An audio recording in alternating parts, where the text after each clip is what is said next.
स्वागत। मैं हूं आपके साथ मनुराज सक्सेना। नमस्कार, मैं हूं आपके साथ हेमंत कुमार। और चलिए खबरों की शुरुआत करेंगे सबसे पहले विधानसभा की कार्यवाही की खबर के साथ, जहां पर नगरीय विकास और आवासन विभाग की अनुदान मांगों पर चर्चा की जा रही है। और इस दौरान सदन में श्रीचंद कृपलानी ने पूर्व मंत्री शांति धारीवाल पर आबाद शहरों को बर्बाद करने के आरोप लगाए हैं। श्रीचंद कृपलानी ने कहा कि अवैध निर्माण के लिए सील की डील का खेल खेला गया। वहीं धारीवाल ने श्रीचंद कृपलानी पर पलटवार करते हुए कहा कि आप एसीबी में क्यों नहीं गए। श्रीचंद कृपलानी ने कहा कि हम एसीबी में जाएंगे और कुछ लोग जेल भी जाएंगे। वहीं गोविंद सिंह डोटासरा ने कृपलानी पर तंज कसते हुए कहा कि इनको मंत्री नहीं बनाया, मंत्री वाली सीट पर तो बैठा दो। इस पर कृपलानी ने कहा कि डोटासरा नेता प्रतिपक्ष को बोलने नहीं देते, हाईजैक कर लेते हैं। तो डोटासरा को लेकर आरोप लगाए हैं कि विपक्ष को बोलने नहीं दिया, नेता प्रतिपक्ष को बोलने नहीं देते हैं, हाईजैक करते हैं।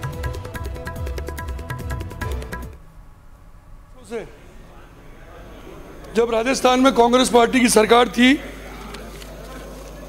प्रशासन शहरों के संघ अभियान के नाम पर भ्रष्टाचार का खुला खेल खेला गया, विकास कार्य अवरुद्ध हो गए। मैं अध्यक्ष महोदय आपके माध्यम से एक बात मेरे सामने बैठे हुए लोगों को कहना चाहता हूं कि आबाद शहरों को बर्बाद कर दिया तुमने।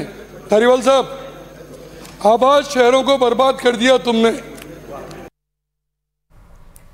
न्यूज 18 राजस्थान का अभिनव आयोजन आरोग्यम के मंच पर स्वास्थ्य और चिकित्सा पर चर्चा हो रही है। राजस्थान के चिकित्सा और स्वास्थ्य पर चर्चा की जा रही है। इसमें उप मुख्यमंत्री डॉक्टर प्रेमचंद बैरवा मौजूद पहल भी कर सकते हैं।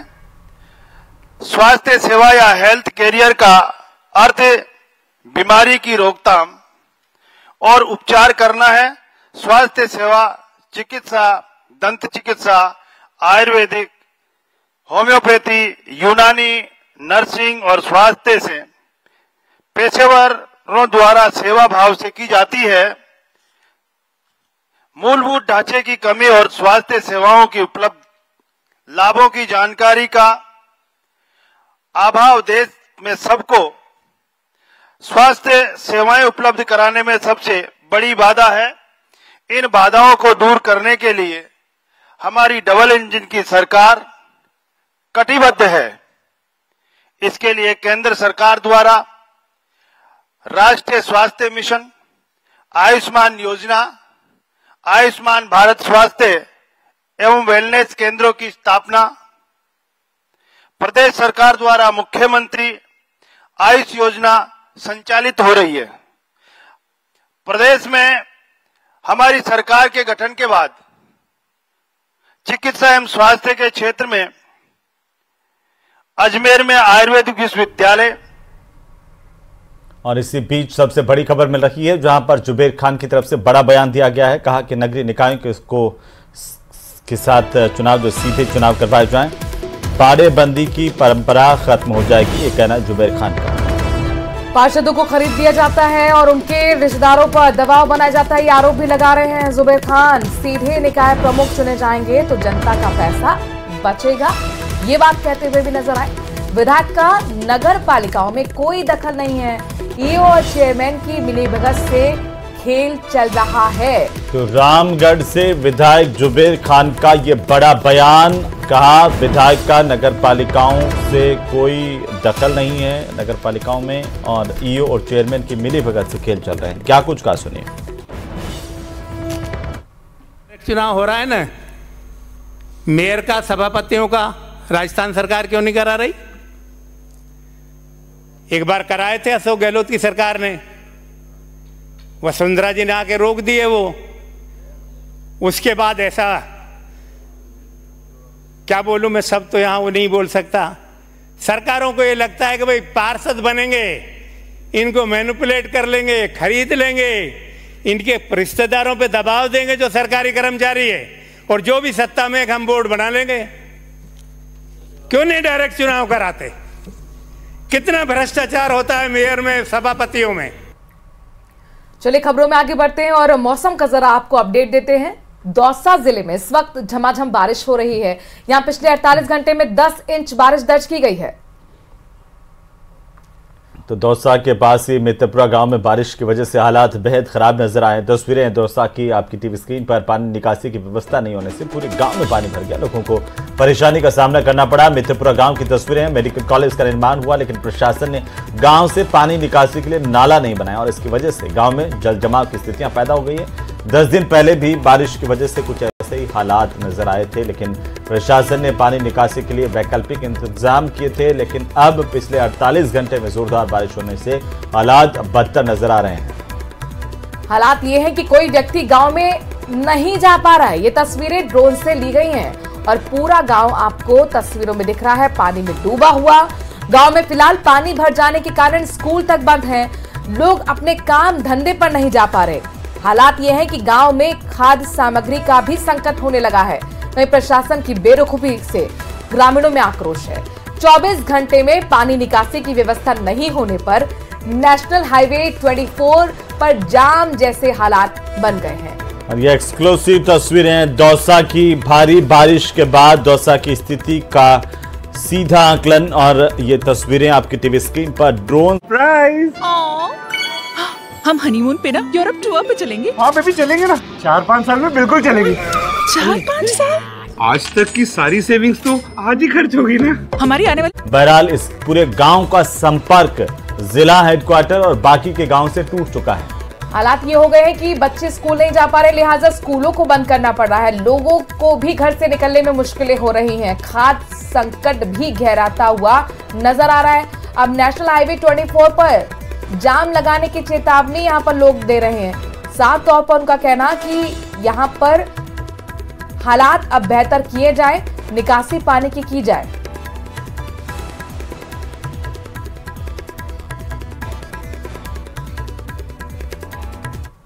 पंद्रह दिन से पहले भी यहाँ बाढ़ के हालात बन गए थे। हमने प्रशासन को अवगत कराया है, स्थानीय जो हमारे सांसद है उनको भी हमने फोन किया है, कलेक्टर साहब को अवगत कराया, लेकिन कोई समाधान समस्या का निकलता नजर नहीं आ रहा है। प्रशासन आग मूंद कर सो रहा है।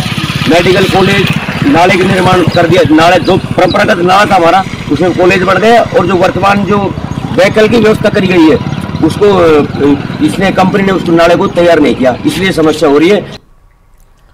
तो वहीं उप मुख्यमंत्री दिया कुमारी आज एक दिवसीय दौरे पर दौसा पहुंची और जहां पर उन्होंने बयान भी दिया। दौसा पहुंचने पर उनका जोरदार अभिनंदन और स्वागत किया गया कार्यकर्ताओं की तरफ से। दौसा जिले की सीमा में पहुंचने पर स्वागत की तस्वीरें आपके सामने हैं। शहर में जगह जगह पुष्प वर्षा कर दिया कुमारी का स्वागत किया गया है कार्यकर्ताओं की तरफ से। मीडिया से बात करते हुए दिया कुमारी ने विपक्ष के विधायक द्वारा बेचारी मैडम की संज्ञा दिए जाने पर पलटवार करते हुए कहा कि बहुत ही निंदनीय बात है। एक वित्त मंत्री के रूप में एक महिला हूं, इसीलिए उन्होंने विधानसभा में मेरे लिए इस तरह की टिप्पणी की है। विपक्ष को इस बात पर आपत्ति है कि एक महिला को भारतीय जनता पार्टी ने वित्त मंत्री कैसे बना दिया। आज महिला वित्त मंत्री कैसे बन गए? वो तो कभी ऐसा कर ही नहीं सकते। उनको महिलाओं का सम्मान कैसे करना है ये आता ही नहीं है। यानी कुल मिलाकर उन्होंने महिला विरोधी मानसिकता का आरोप कांग्रेस पर लगाया।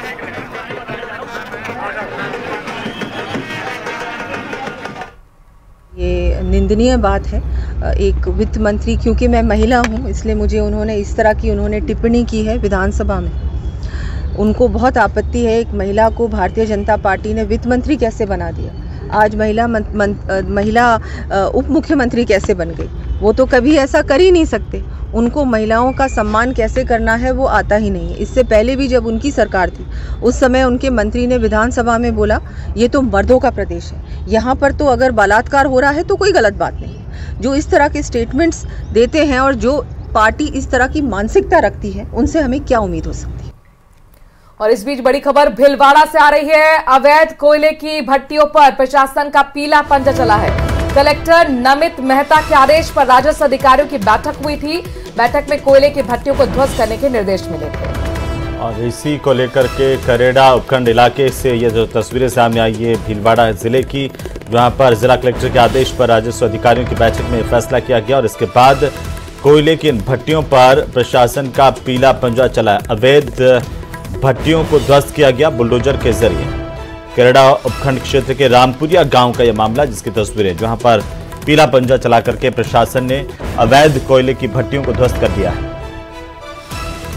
बताया जा रहा है 6 अवैध कोयले की भट्टियां हैं जिन्हें ध्वस्त करने का काम किया गया है प्रशासन की तरफ से। पीला पंजा चलता हुआ तस्वीरें आपके सामने हैं। ये अवैध कोयले की भट्टियां जिन्हें ध्वस्त करने का काम किया गया है।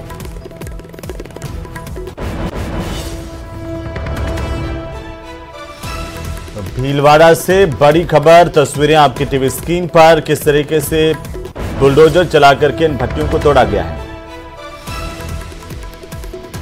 और इसी बीच राजधानी जयपुर से सबसे बड़ी खबर इस वक्त की। पीएचईडी यानी कि जलदाय विभाग में आज कामकाज पूरी तरह से ठप है, क्योंकि जलदाय विभाग के अधिकारी कर्मचारी सार्वजनिक सामूहिक अवकाश पर चले गए हैं।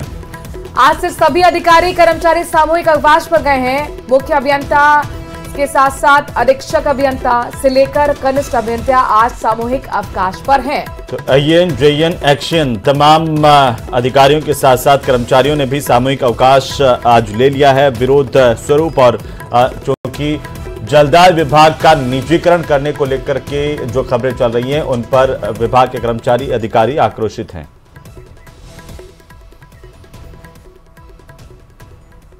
तो सीधे हम आपको राजधानी जयपुर ले चलते हैं। न्यूज 18 राजस्थान का अभिनव आयोजन जहां पर किया जा रहा है और मंच की तस्वीरें जहां पर deputy CM doctor Premchand Bairwa मौजूद हैं। उनका स्वागत सत्कार अभिनंदन की तस्वीरें। Sukhwani, vice president from CK Birla hospitals Jaipur, excellence in technological advancements.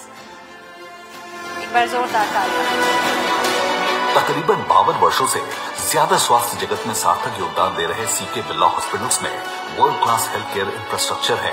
NABH accredited इस मल्टी स्पेशलिटी हॉस्पिटल में 230 से भी ज्यादा बेड, ओपी और आईपीडी सेवाएं और 15 अत्याधुनिक मशीनों से सुसज्जित डायलिसिस यूनिट है।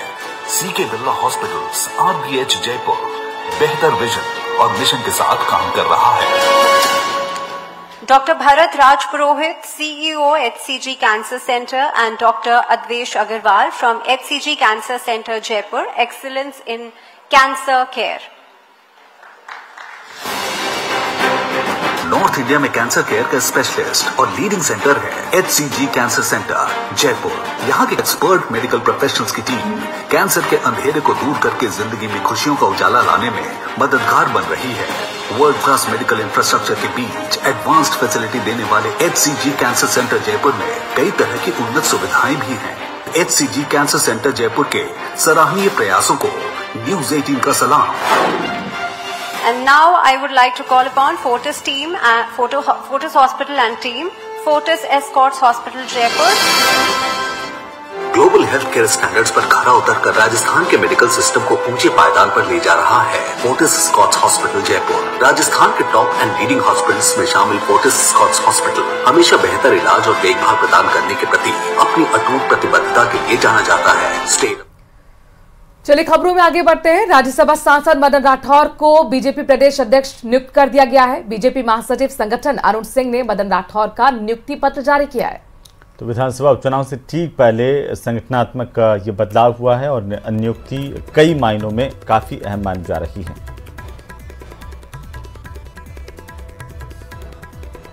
भारतीय जनता पार्टी राजस्थान के नवनियुक्त प्रदेश अध्यक्ष मदन राठौड़ मेरे साथ बातचीत के लिए मौजूद हैं। मदन राठौड़ साहब, पिछले 7 महीने में दूसरा बड़ा उपहार, पहले राज्यसभा सांसद के नाम पर आपकी मोहर लगी और अब भारतीय जनता पार्टी राजस्थान के प्रदेश अध्यक्ष हो गए। किस प्रकार का उत्साह है और पार्टी को राजस्थान में मजबूत करने के लिए क्या कुछ दृढ़ संकल्प रहने वाले हैं? वैसे उत्साह जैसी कोई बात नहीं है, हम तो सिपाही हैं, तो पार्टी सिपाही को जिस मोर्चे पे भेजेगी वहाँ पार्टी का दायित्व निभाना है। सिपाही का दायित्व निभाएंगे हम और सबको साथ लेकर के, सबके साथ बैठ करके चर्चा करके, सामूहिक नेतृत्व, सामूहिक निर्णय करके और पार्टी को सक्षम करेंगे। आप 4 बार के जिलाध्यक्ष पाली के रहे हैं, 2 बार सुमेरपुर से विधायक रहे हैं, एक बड़ा अनुभव है। सत्ता अभी है राजस्थान में भारतीय जनता पार्टी की और सत्ता और संगठन के बीच सामंजस्य बिठाना एक बड़ी चुनौती होगी।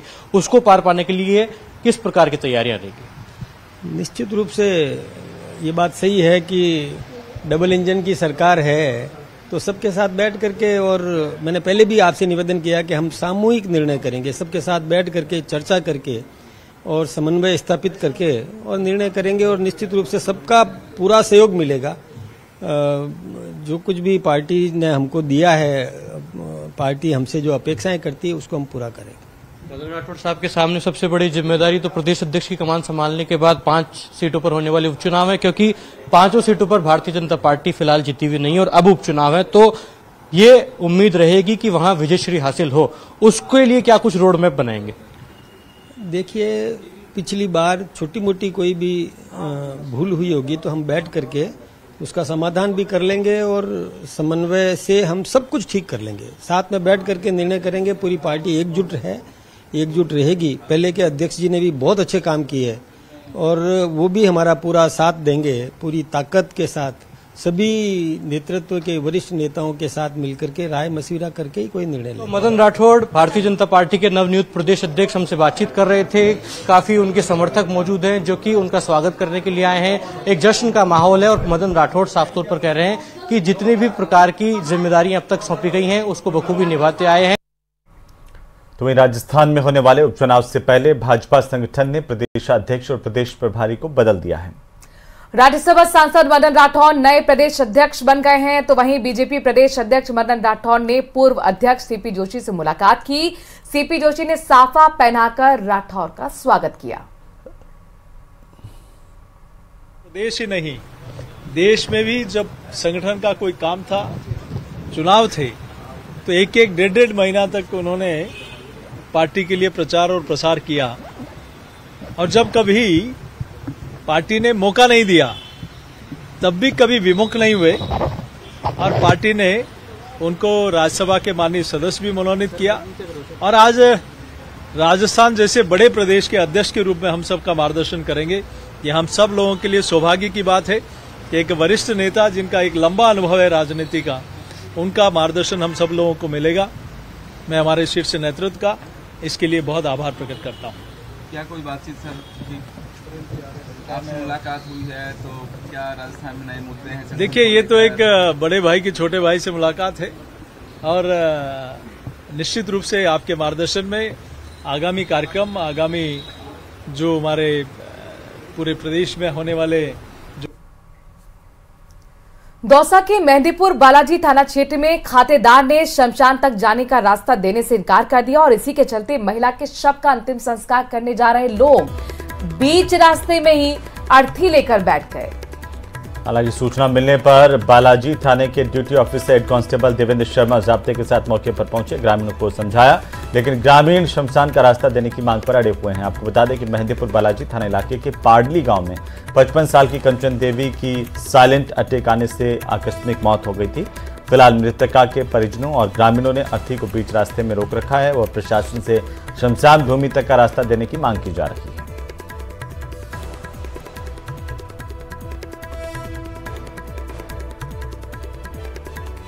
ये शमशान घाट के लिए रास्ता अवरुद्ध है।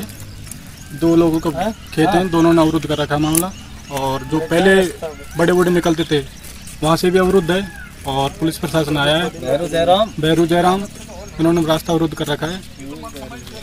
ये मृतक के छोटे बेटे हैं और बड़े हैं, पूरा गांव इकट्ठा है। तो वहीं सीकर जिले के कई इलाकों में आज मौसम का मिजाज बदला, झमाझम बारिश हुई है। जिले के लक्ष्मणगढ़, फतेहपुर और आसपास के इलाकों में सुबह से ही बारिश का दौर तेज देखने को मिला और तेज बारिश हुई है। इस इलाके में मौजूदा सीजन में पहली सबसे अच्छी बरसात कही गई है, जिससे कई निचले इलाकों में पानी भी भर गया। बारिश की वजह से जहां गर्मी और उमस से आम लोगों को राहत मिली, तो वहीं किसानों के चेहरे भी खिल गए। काफी दिन से बुआई के बाद अच्छी बरसात नहीं हुई थी, यही वजह है कि फसलों को नुकसान भी हो रहा था। मौसम विभाग ने अगले 3 दिन तक जिले में अच्छी बरसात का अनुमान लगाया है। बारिश की वजह से तापमान में भी गिरावट दर्ज की गई है। तो लगातार सीकर जिले के कई मुख्य इलाकों में भी पानी भरने की सूचना है। आपको बता दें कि बस स्टैंड से लगा करके मुख्य मार्केट, चौधरी मार्केट, कोचिंग संस्थान रोड और तमाम जगहों पर पानी भरा हुआ है। घुटनों तक से ऊपर तक पानी में लोगों को निकलना पड़ रहा है। यातायात अवरुद्ध हुआ है, लोगों को परेशानी का सामना करना पड़ रहा है, लेकिन इसके बावजूद लोग खुश हैं कि जब लंबे इंतजार के बाद अच्छी बारिश हुई है।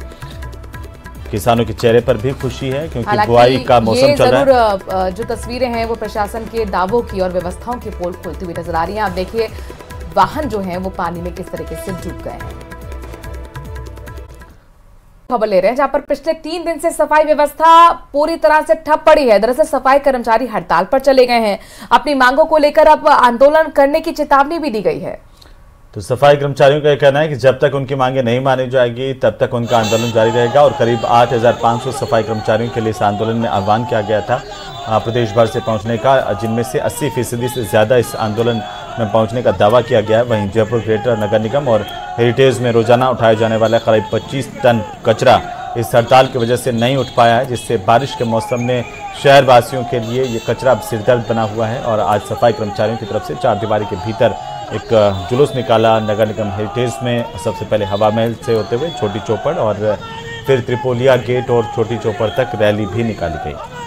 और उसके बाद वापसी त्रिपोलिया होते हुए नगर निगम हेरिटेज पहुंचते हुए रैली का समापन किया गया।